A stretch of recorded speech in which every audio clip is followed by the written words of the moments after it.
और आइए शुरुआत करते हैं एक महत्वपूर्ण सेशन का। एक महत्वपूर्ण शुरुआत करेंगे और लेकर के चलेंगे ग्रामीण विकास के महत्वपूर्ण इंपॉर्टेंट सेशन के साथ आपको आगे की ओर। तो आइए दोस्त, एक बेहतरीन एक महत्वपूर्ण शुरुआत, जहां ऐसे प्रश्न आपके बीच में आएंगे जो ग्रामीण विकास के अंतर्गत आपके लिए विशेषतः मायने रखते हैं। और हां, इंपॉर्टेंट प्रश्नों के नोट्स आप जरूर बनाइए। वन लाइनर नोट्स के माध्यम से आप जरूर बनाएंगे। और वन लाइनर नोट्स जब आप बनाते हैं तो जब आप उसका बार बार रिवीजन करते हैं तो एग्जाम के प्रेशर आपके ऊपर कम हो जाते हैं, एग्जाम का प्रेशर आपके ऊपर घट जाता है। तो चलिए, मैक्सिमम का कमेंट आने भी लगा है। चलिए, बिल्कुल सुप्रभात। हाँ चलिए, तो सभी लोगों को सुप्रभात। आइए शुरुआत करते हैं और लेंगे महत्वपूर्ण सेशन का महत्वपूर्ण सीरीज। तो देखिए क्या कह रहा है। चलिए आइए, कह रहा है कि कृषि वर्ष कब समाप्त होता है। एक प्रश्न तो है कब समाप्त होता है, और एक प्रश्न आपसे पूछा जा सकता है कि यह कब प्रारंभ होता है। तो देखिए दोस्त, आपको याद रखना है कब समाप्त होता है, और जैसे ही समाप्त होता है अगले दिन कृषि वर्ष प्रारंभ हो जाता है।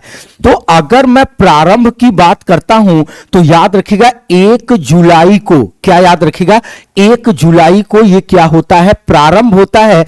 अब बोलो आप किस फसल से प्रारंभ होगा, तो आप बोलोगे कि यह प्रारंभ होगा खरीफ की फसल से। कहां से प्रारंभ होगा, तो यह आपका प्रारंभ होगा खरीफ की फसल से। मतलब हमारा जो भारतीय परिप्रेक्ष्य में कृषि वर्ष का प्रारंभ 1 जुलाई से माना जाता है, और किस फसल से माना जाता है, खरीफ की फसल से।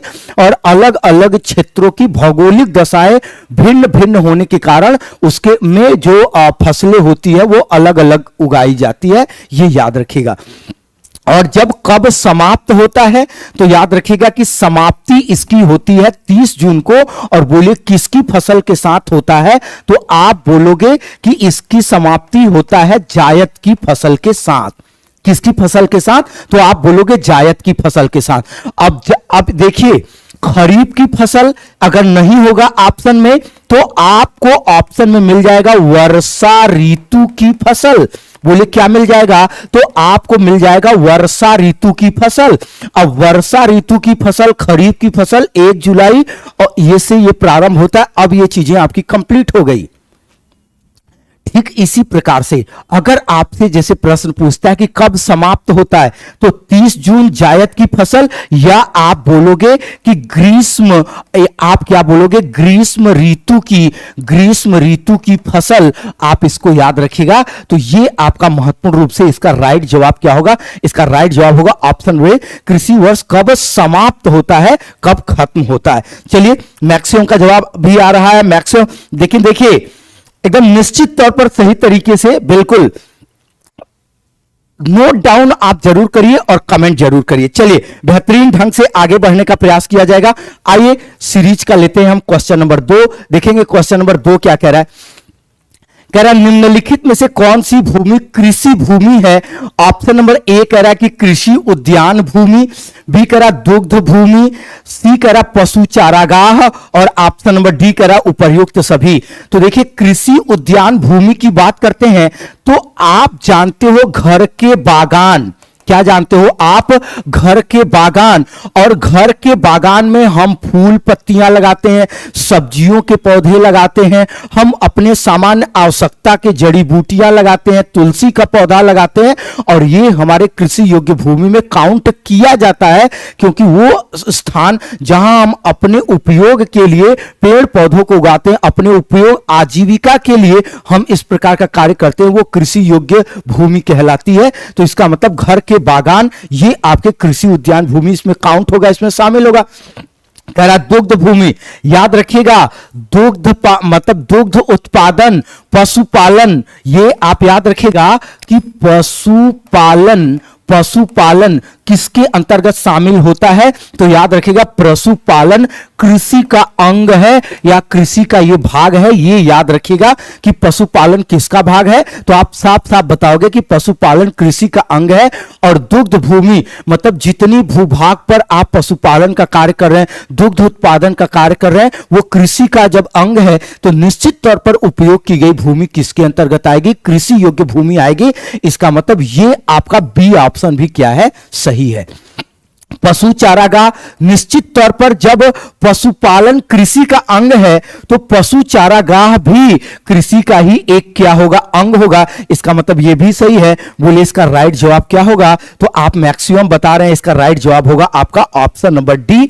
मैक्सिमम ने बताया हाँ, तो इस द राइट जवाब है ऑप्शन नंबर डी। चलिए आइए नेक्स्ट आगे बढ़ते हैं और लेते हैं सीरीज का क्वेश्चन नंबर 3। देखेंगे क्वेश्चन नंबर 3 क्या कह रहा है।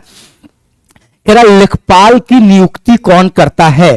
कह रहा राज्य सरकार के द्वारा किया जाता है, आयुक्त के द्वारा किया जाता है, तहसीलदार के द्वारा किया जाता है, और ऑप्शन नंबर डी कह रहा कलेक्टर के द्वारा किया जाता है। तो देखिए लेखपाल की अगर हम बात करते हैं तो ग्राम स्तर पर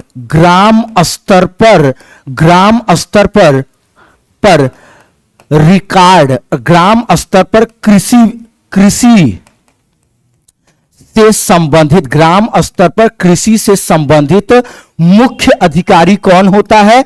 तो ये याद रखिएगा कि ग्राम स्तर पर कृषि से संबंधित मुख्य अधिकारी आपका होता है लेखपाल। एक बात याद रखिएगा, लेकिन एक साल घुमा दिया सबको। आप ही के एग्जाम में आया कि ग्राम स्तर पर, प्रश्न क्या पूछा कि ग्राम स्तर पर विकास का मुख्य अधिकारी कौन होता है? तो ये याद रखिएगा कि ग्राम स्तर पर विकास का जो मुख्य अधिकारी है वो मुख्य अधिकारी लेखपाल नहीं होता है। ये मुख्य अधिकारी जो होता है वो याद रखिएगा ग्राम विकास अधिकारी होता है। कौन होता है? तो ग्राम विकास अधिकारी होता है, जिसको आप लोग अपने बोलचाल की भाषा में वीडीओ, विलेज डेवलपमेंट ऑफिसर बोलते हैं। आपके यहां उसको विलेज डेवलपमेंट ऑफिसर के नाम से जाना जाता है। और इसका एक नाम और है, इसी को हम लोग बोलते हैं क्या? इसी को हम लोग बोलते हैं ग्राम सचिव। तो ये याद रखिएगा दोनों लाइनें अलग अलग हैं। ग्राम स्तर पर कृषि से संबंधित मुख्य अधिकारी ये लेखपाल होता है, जो रिकॉर्ड, ब्यौरा, खसरा, खतौनी, कृषि का जो आय व्यय लेखा जोखा होता है, ये सब आपके लेखपाल के द्वारा। लेकिन ग्राम स्तर पर विकास से संबंधित मुख्य जो कार्य होता है वो ग्राम प्रधान के साथ मिलकर के वो कौन करता है? ग्राम विकास अधिकारी करता है। इसको हम लोग ग्राम सचिव बोलते हैं। अब प्रश्न क्या था आपका? देखिए आप इसे मैक्सिमम कलेक्टर होगा। अच्छा बिल्कुल, चलिए पहले इसको अध्ययन करते हैं। लेकिन देखिए एक बात याद रखिएगा, आप सपोर्ट करेंगे, आप शेयर करेंगे, संख्या मैक्सिमम होगी, चीजें और बेहतर होंगी। बस मैं इतना ही कहूंगा, मैंने कभी आपसे कुछ नहीं कहा, बस इतनी बात कहता हूं। अगर आप शेयर करेंगे थोड़ी सी संख्या बढ़ेगी, मनोबल और बढ़ेगा, चीजें और बेहतर आपके लिए होंगी। मुझे गुरु दक्षिणा के तौर पर और कुछ नहीं, बस एक छोटी सी सिफारिश है। बस आप 10 सेकंड का समय लेकर के एक बार शेयर जरूर कर दें। चलिए कह रहा लेखपाल की नियुक्ति। तो देखिए लेखपाल की नियुक्ति और लेखपाल का ट्रांसफर ये दोनों अलग अलग मैटर होते हैं।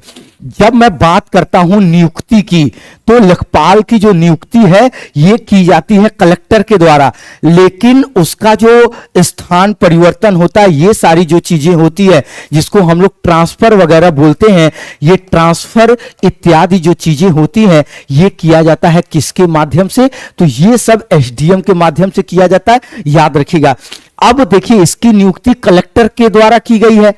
अब एक प्रश्न यहां पे आपको और उलझाया जाता है कि लेखपाल अंतिम रूप से किसके प्रति उत्तरदायी होता है? अगर जैसे आपसे कहा जाए कि अंतिम रूप से, क्या कहा जाए कि अंतिम रूप से किसके प्रति, अंतिम रूप से किसके प्रति लेखपाल उत्तरदायी है? तो याद रखिएगा कि ये अंतिम रूप से उत्तरदायी होता है किसके प्रति? तो कलेक्टर के प्रति। ये भी बात आप याद रखिएगा। बोले क्लियर हुआ?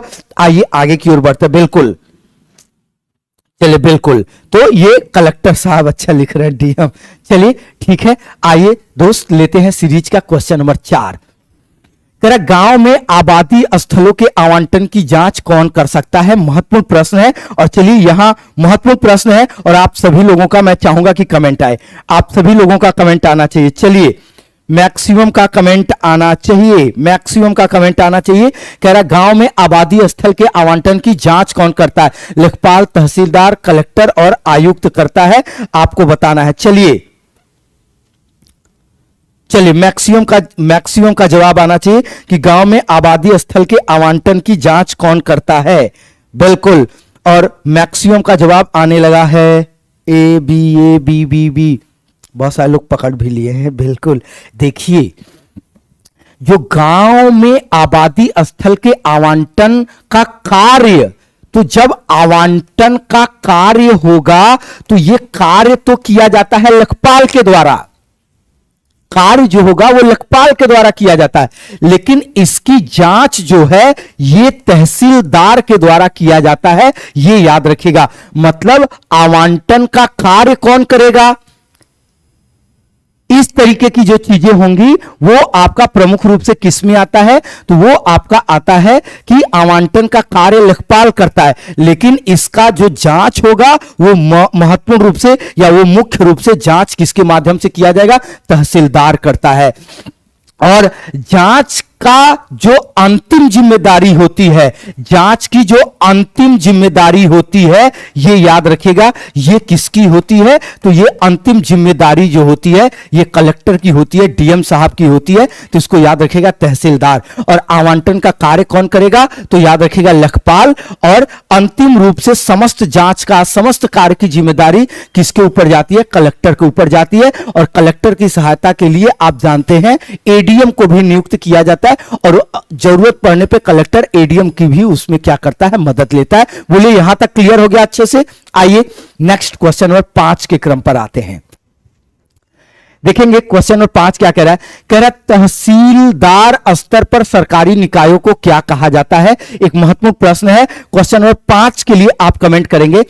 कह रहा तहसीलदार स्तर पर सरकारी निकायों को क्या कहा जाता है? कह रहा पंचायत समिति कहा जाता है, ग्राम सभा कहा जाता है, ग्राम पंचायत कहा जाता है, और नगर पालिका परिषद कहा जाता है, नगर पालिका कहा जाता है। देखिए तहसीलदार स्तर पर मतलब ये सीधा सा बात कर रहा है कि तहसील स्तर पर, किस पर कह रहा है? तहसील स्तर पर ये बात कर रहा है। और ये याद रखिएगा तहसील स्तर पर जो भी कार्य होते हैं इसको याद रखिएगा, इसको बलवंत राय मेहता समिति ने इसको विभाजित किया था, जो त्रिस्तरीय पंचायती राज व्यवस्था, कल ऐप पर मैंने इसको आपको पढ़ाया था। तो बलवंत राय मेहता जो समिति बनी थी उसकी सिफारिश जो की गई थी उसमें उन्होंने सबसे पहली बार 3 भागों में बांटने की बात कहा था। कहा ग्राम स्तर पर आप बांट दीजिए ग्राम पंचायत को, और इसके बाद प्रखंड स्तर की उन्होंने किसकी बात किया? तो उन्होंने प्रखंड स्तर की बात किया और कहा कि प्रखंड स्तर पर आप विभाजन करिए किसका? तो आप विभाजन करिए पंचायत समिति का। किसका करिए? पंचायत समिति का। और इन्होंने कहा था कि जिला स्तर पर आप जो विभाजन करिए वो जिले स्तर का विभाजन आपका होगा किसका? तो जिला परिषद का होगा। ये 3 स्तर पर बलवंत राय मेहता ने, बीआर मेहता समिति ने, जिनको हम लोग स्थानीय स्वशासन का शिल्पीकार भी कहा जाता है, तो इसको याद रखिएगा कि इन्होंने इसका विभाजन किया। अब तहसील स्तर को ही पंचायत समिति का नामकरण किया गया था, और यही पंचायत समिति तहसील स्तर पर क्या होती है? एक सरकारी निकाय के रूप में कार्य करती है, जिसमें संपूर्ण संरचना के साथ चीजें शामिल की जाती हैं। तो इसको याद रखिएगा। प्रश्न नंबर 5 का राइट जवाब क्या होगा? प्रश्न नंबर 5 का राइट जवाब होगा ऑप्शन नंबर ए, पंचायत समिति। नेक्स्ट आएंगे प्रश्न नंबर 6 के क्रम पर।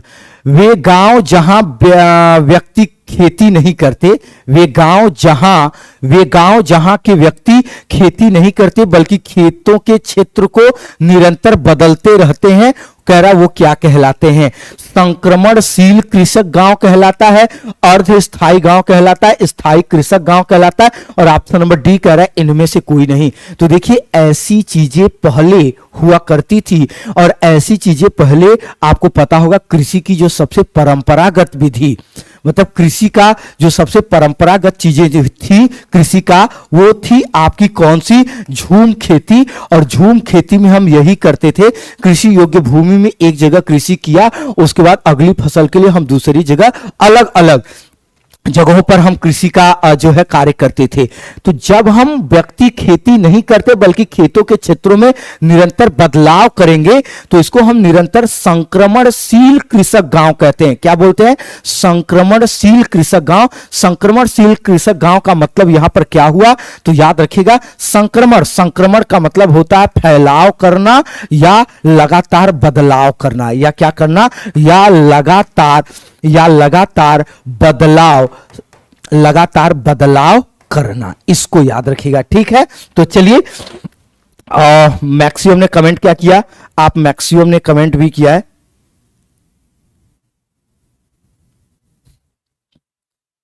चलिए बिल्कुल, अच्छा मजा आया, सही हो गया, अच्छा चलिए कोई नहीं। तो बोलिए क्लियर हो गया, अच्छे से क्लियर हुआ, यहां तक क्लियर हुआ। आइए क्वेश्चन नंबर 7 के क्रम पर आते हैं, देखेंगे क्वेश्चन नंबर 7 क्या कह रहा है। कह रहा वर्तमान समय में पंचायती राज की त्रिस्तरीय प्रणाली नहीं है। वर्तमान समय में पंचायती राज की त्रिस्तरीय प्रणाली में नहीं है। पूछ रहा कि कौन सा नहीं है? कह रहा ग्राम पंचायत नहीं है, न्याय पंचायत नहीं है, क्षेत्र पंचायत नहीं है, और कह रहा कि जिला पंचायत नहीं है। तो देखिए जो बी.आर. मेहता ने दिया था और जो वर्तमान में चल रहा है, इसके आधार पर आप क्या याद रखेंगे?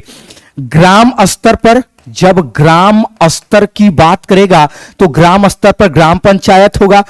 इसके बाद इसको याद रखिएगा कि जो वर्तमान समय में ब्लॉक स्तर पर, किस पर?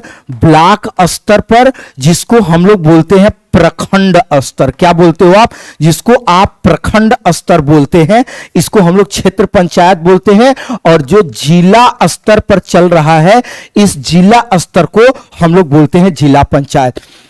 न्याय पंचायत इसमें शामिल नहीं होता है, बल्कि याद रखिएगा कि न्याय पंचायत जो होता है ये ग्राम विकास अधिकारी, ये ग्राम विकास अधिकारी का मुख्यालय या ये ऑफिस होता है, का कार्यालय माना जाता है। न्याय पंचायत क्या माना जाता है? और इसके अलावा भी गांव के बहुत सारे कामकाज यहां पर निपटाए जाते हैं, किए जाते हैं, लेकिन इसको याद रखिएगा कि ये ग्राम विकास अधिकारी का कार्यालय माना जाता है। क्या? न्याय पंचायत आपका माना जाता है। इसको याद रखिएगा। बोलिए क्लियर हो गया? हाँ, योजना भी आगे इसको शामिल करेंगे, आप पहले इसको अच्छे से प्रैक्टिस करिए, ठीक है? बिल्कुल, हाँ बिल्कुल। चलिए बोले तो क्लियर हो गया कि त्रिस्तरीय प्रणाली में नहीं है। ग्राम पंचायत है, क्षेत्र पंचायत है, जिला पंचायत है, इसमें न्याय पंचायत शामिल नहीं है। बोलिए एक बार सभी लोग लिखिए कि क्लियर हो रहा है। जितने लोग लाइव हैं आप सभी लोग एक बार लिखिए क्लियर हो रहा है, अच्छे से क्लियर हो रहा है। चलिए आइए नेक्स्ट क्वेश्चन नंबर 8 के क्रम पर आते हैं। कह रहा पंचायत की सबसे छोटी इकाई क्या कहलाएगी?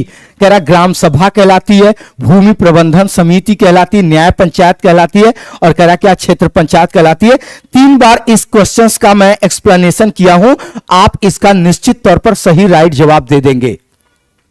चलिए, कह रहा पंचायत की सबसे छोटी इकाई के नाम से क्या जानी जाती है? तो याद रखिएगा, सबसे छोटी इकाई कहने का यहां मतलब सिर्फ इतना है कि सबसे क्या है? सबसे निचला स्तर, सबसे निचले स्तर पर लोकतंत्र का विकेंद्रीकरण।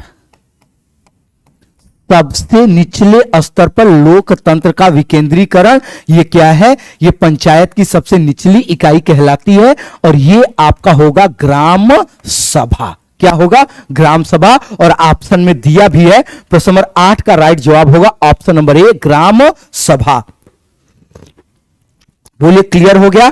तो इसका राइट जवाब क्या होगा? ऑप्शन नंबर ए ग्राम सभा होगा। बोलिए क्लियर हो गया? Yes yes yes yes yes yes, बिल्कुल यस यस, क्लियर हुआ। तो ये याद रखिएगा क्या हो गया?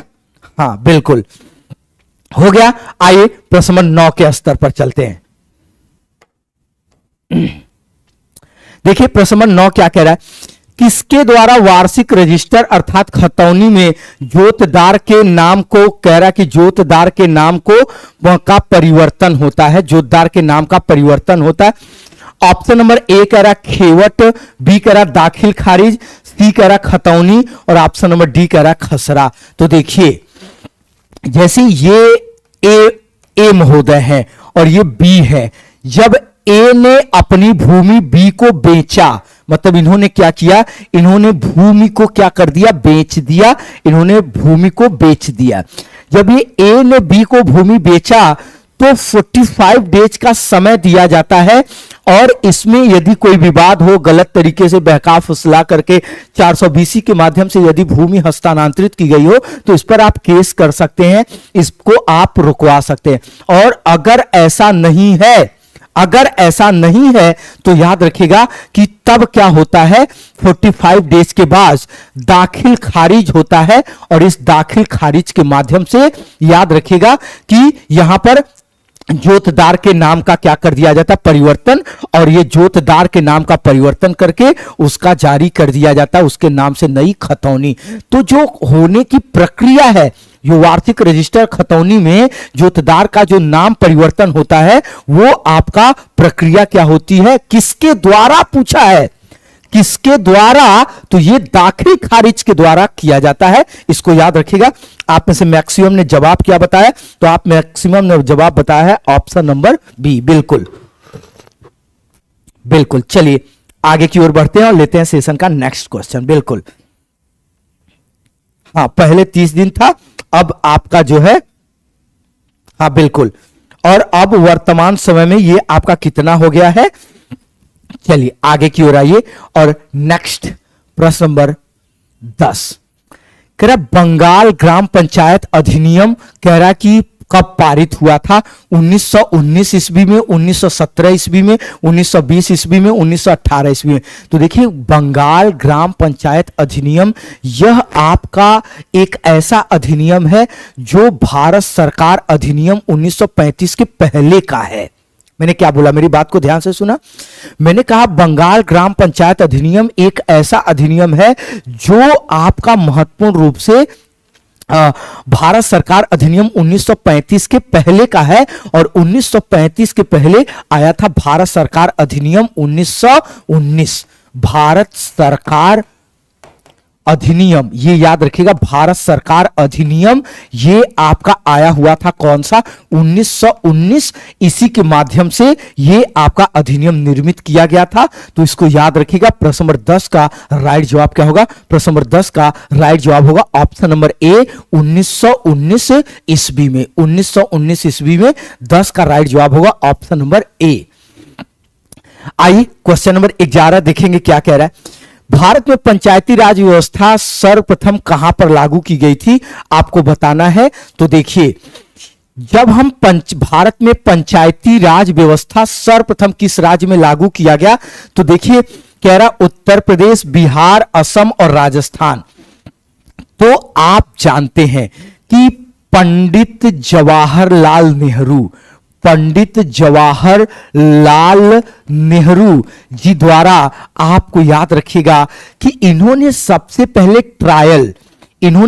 पहले ट्रायल किया था, उसके बाद तब लागू किया।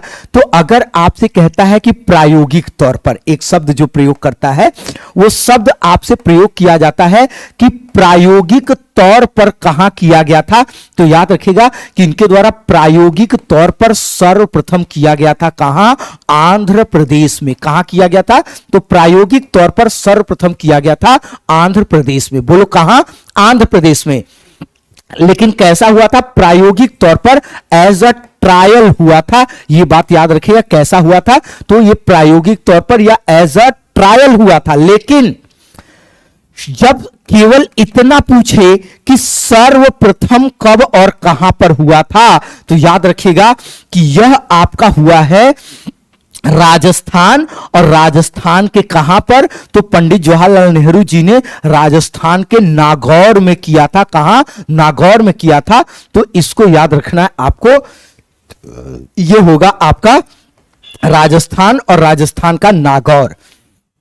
बिल्कुल 2 अक्टूबर 1959। बिल्कुल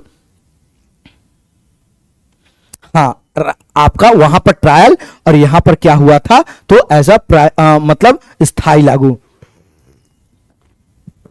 मतलब चुनाव के माध्यम से जो पहली बार हुआ था वो राजस्थान के नागौर में, और ट्रायल तौर पर कहां किया गया था, आंध्र प्रदेश में। इसको याद रखिएगा।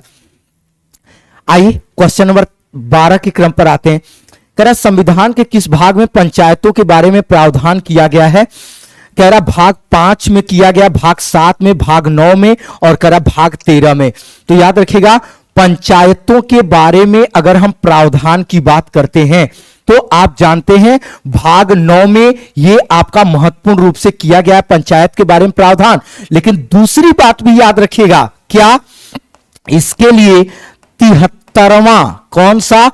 73वां संविधान संशोधन, 73वां संविधान संशोधन, 73वां संविधान संशोधन किया गया। और ये जो 73वें संविधान संशोधन है, इसके माध्यम से याद रखिएगा कि पंचायत को, क्या बोलोगे आप, कि इससे पंचायत को संवैधानिक दर्जा, क्या बोलोगे आप, कि पंचायत को संवैधानिक दर्जा किसके माध्यम से दिया गया था दोस्त? तो याद रखिएगा कि पंचायत को जो संवैधानिक दर्जा है वो 73वें संविधान संशोधन के माध्यम से दिया गया था।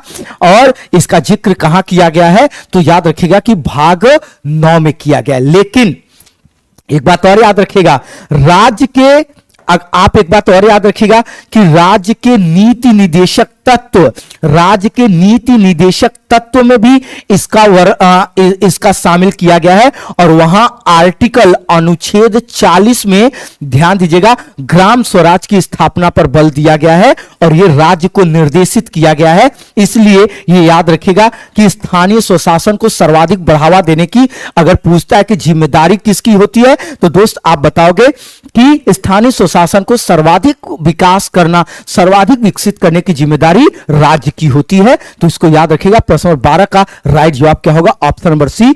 आप में से मैक्सिमम ने जवाब भी दिया है। हां बिल्कुल, चलिए मैक्सिमम का जवाब भी आया है। आइए नेक्स्ट आगे की ओर बढ़ते हैं। नेक्स्ट आगे की ओर बढ़ते हैं और लेते हैं सेशन का नेक्स्ट क्वेश्चन। देखेंगे, कह रहा है एक ग्रामीण समाज दूसरे ग्रामीण समाज से कैसे भिन्न होता है? कह रहा एक ग्रामीण समाज दूसरे ग्रामीण समाज से कैसे भिन्न होता है? कह रहा भौगोलिक दशा के आधार पर, रीति रिवाज के आधार पर, परंपरा के आधार पर, उपर्युक्त सभी आधार पर। तो देखिए भौगोलिक दशा के आधार पर आप जानते हैं जैसे जैसे आप दूर जाते हैं कई चीजें बदल जाती हैं। क्या बदल जाती हैं? जैसे आप देखते हैं जलवायु परिवर्तन हो जाता है। और जलवायु परिवर्तन कैसे होता है? तो इसको याद रखिएगा, पेड़ पौधों, घासों, इन सब की संख्या में वृद्धि और कमी के आधार पर जलवायु परिवर्तन हो जाता है। इसके अलावा मृदा में परिवर्तन आपको देखने को मिलता है। और ये इस प्रकार के जो परिवर्तन होते हैं ये भौगोलिक दशा के आधार पर जोड़े जाते हैं। रीति रिवाज के आधार पर, रीति रिवाज और परंपरा, तो इसमें याद रखिएगा कि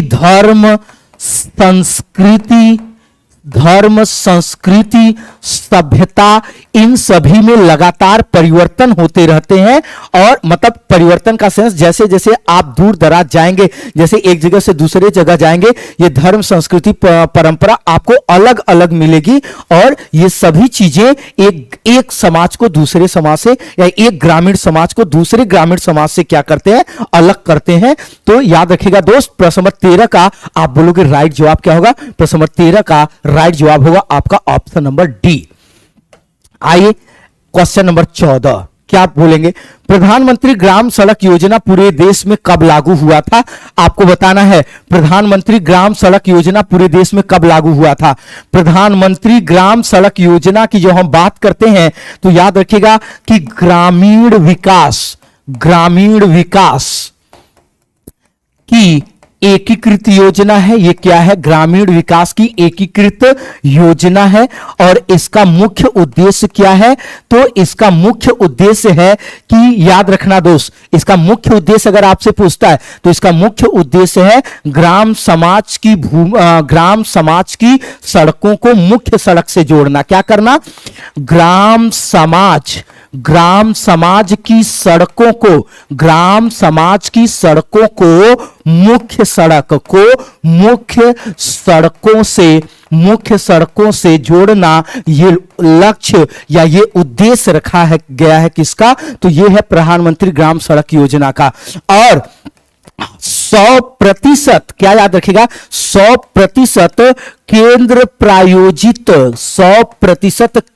प्रायोजित योजना है आपकी कौन सी? मतलब इसमें 100% खर्च कौन करता है? केंद्र सरकार। और ये कब चालू हुआ था? तो 25 दिसंबर 2000 ईस्वी को। तो बोलिए प्रश्न नंबर 14 का राइट जवाब क्या होगा? चलिए प्रश्न नंबर 14 का मैक्सिमम का जवाब आ रहा है ऑप्शन नंबर ए। हाँ बिल्कुल। और जब 25 दिसंबर की डेट आई तो याद रखिएगा ये आपके पूर्व प्रधानमंत्री, किसका? पूर्व प्रधानमंत्री अटल बिहारी वाजपेयी, श्री अटल बिहारी, याद रखिएगा श्री अटल बिहारी वाजपेयी जी का जन्म दिवस है। और इस जन्म दिवस को हम लोग किसके तौर पर मनाते हैं? तो आप बोलोगे कि इसको मनाया जाता है सुशासन दिवस के तौर पर। तो प्रश्न नंबर 14 का राइट जवाब क्या होगा? ऑप्शन नंबर ए बिल्कुल। मैक्सिमम बोलिए क्लियर हो गया। आइए आगे की ओर बढ़ते हैं। नेक्स्ट तो प्रश्न नंबर 15 देखेंगे क्या कह रहा है। श्रम की मांग के अनुरूप युवाओं को प्रशिक्षित करना किस कार्यक्रम का प्रमुख लक्ष्य है? कह रहा है कि क्या मेक इन इंडिया का लक्ष्य है, डिजिटल इंडिया का लक्ष्य है, स्वच्छ भारत अभियान का लक्ष्य है, और ऑप्शन नंबर डी कह रहा है उपयुक्त सभी। तो देखो दोस्त ध्यान दीजिएगा, श्रम की मांग के अनुरूप युवाओं को प्रशिक्षित करना, यह नहीं कह रहा है कि युवाओं को केवल प्रशिक्षण देना। श्रम की मांग मतलब वर्तमान परिस्थिति को ध्यान में रख करके, वर्तमान परिस्थिति को ध्यान में रख करके, वर्तमान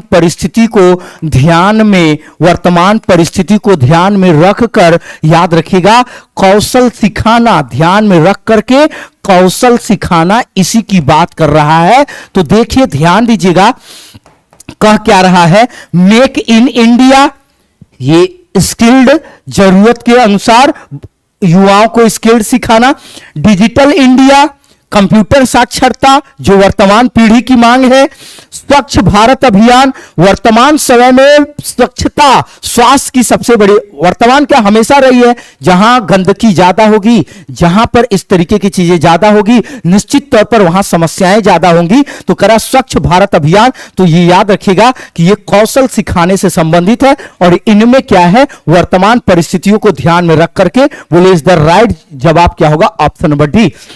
अच्छा किसी के मन में हो सकता है कि ये कंफ्यूजन आए कि स्वच्छ भारत अभियान तो ये भी एक योजना है और स्वच्छ भारत अभियान का उद्देश्य क्या है, तो युवाओं में स्वच्छता की आदत का विकास करना, ये याद रखेगा। मतलब क्या है कि स्वच्छता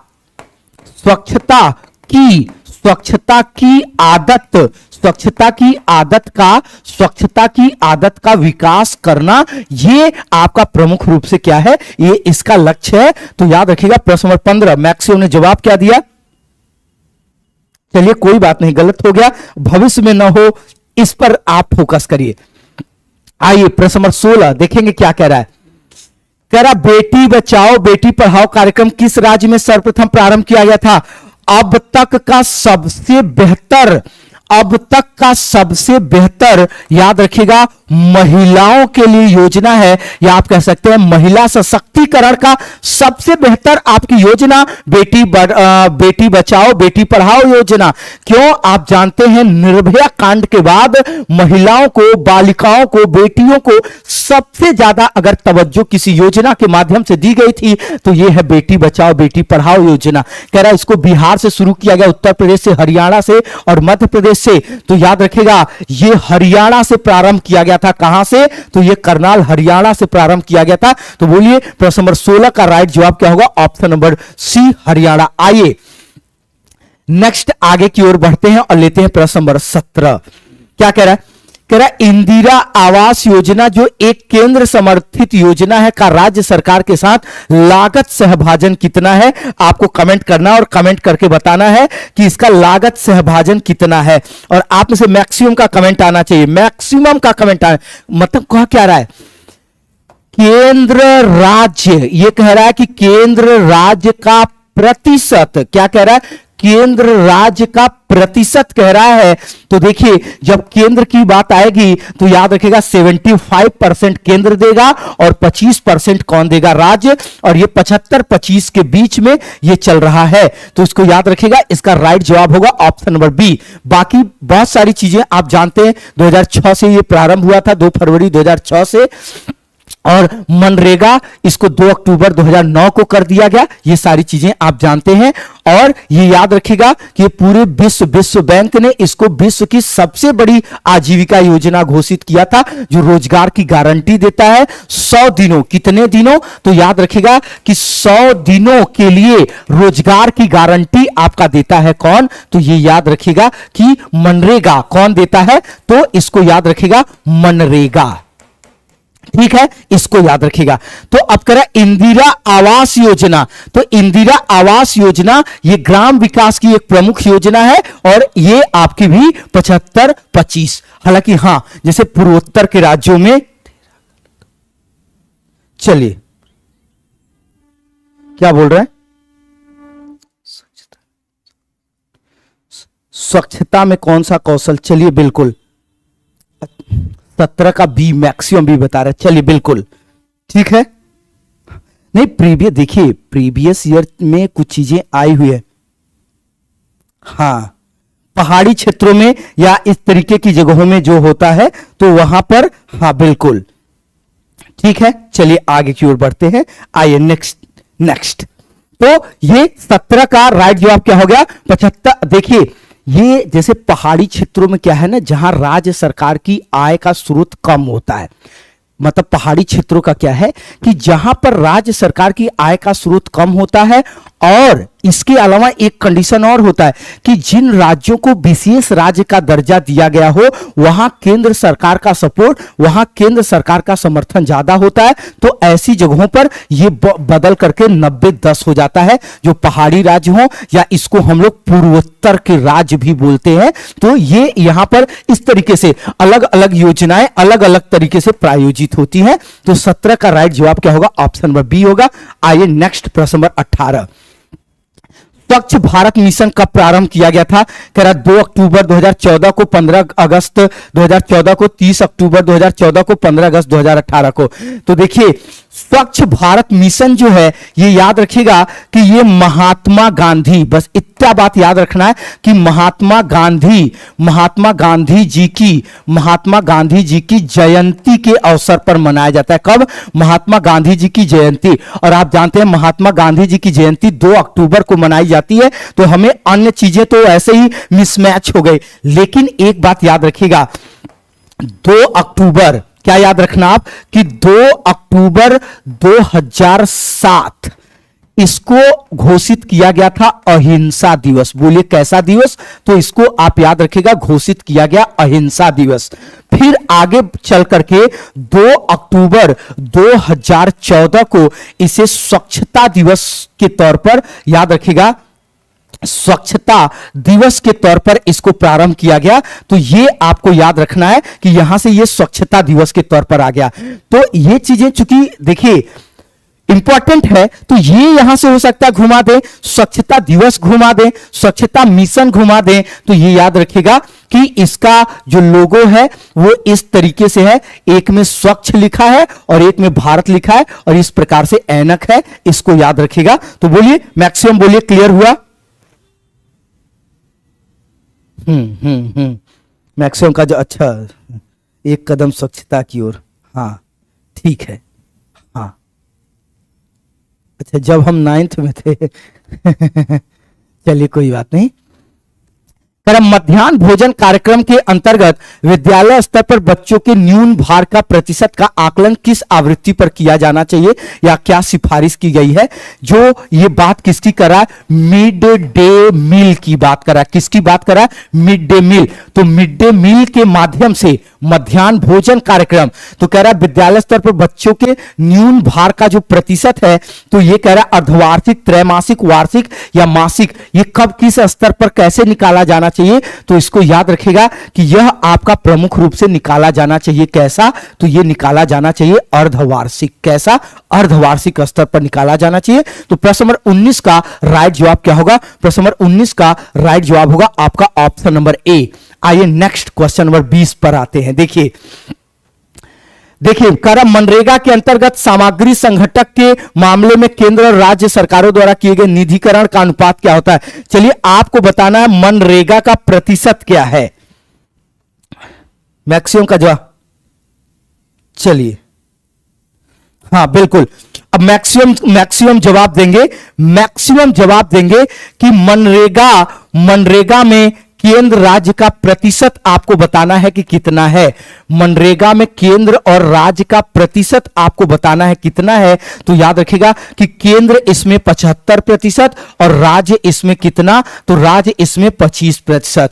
आप जानते हैं 2006 में यह प्रारंभ हुआ और इसमें महात्मा गांधी जी का नाम कब जुड़ा था, तो 2009 में इसमें याद रखिएगा कि महात्मा गांधी नेशनल रोजगार गारंटी अधिनियम, तो ये एमजी जो शब्द है ये कब जुड़ा था, तो नरेगा में एमजी शब्द जुड़ा है 2009 में। तो इसको याद रखिएगा कि 75-25, केंद्र सरकार 75 और राज्य सरकारें कितना, तो याद रखिएगा कि आपका 25 होगा। बोलिए बिल्कुल क्लियर हुआ, हाँ ठीक है। आइए आगे की ओर बढ़ते और लेते हैं क्वेश्चन नंबर 21।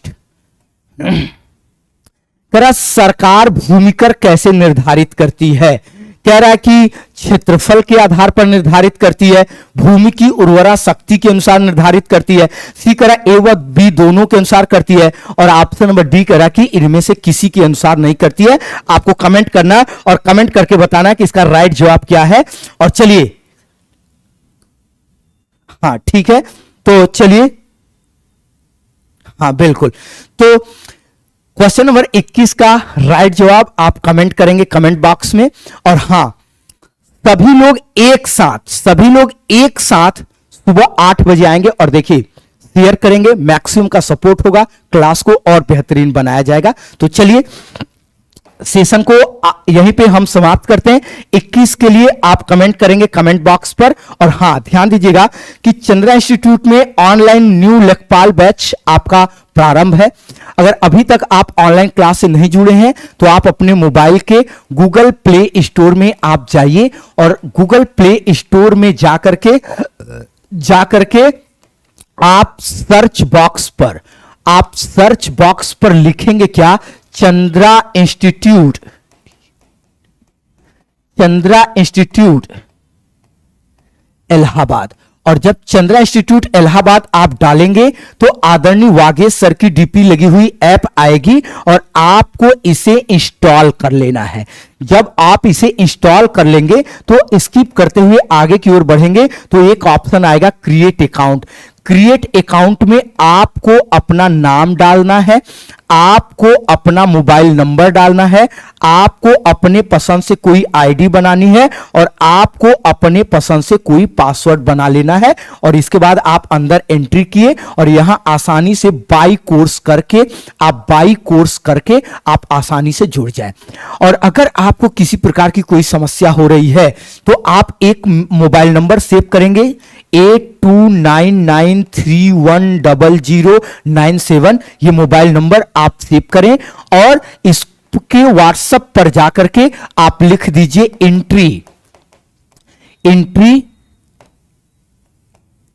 एंट्री लेखपाल और आप व्हाट्सएप कर दीजिए। आपको आसान सी प्रक्रिया यहां से करके करा दी जाएंगी।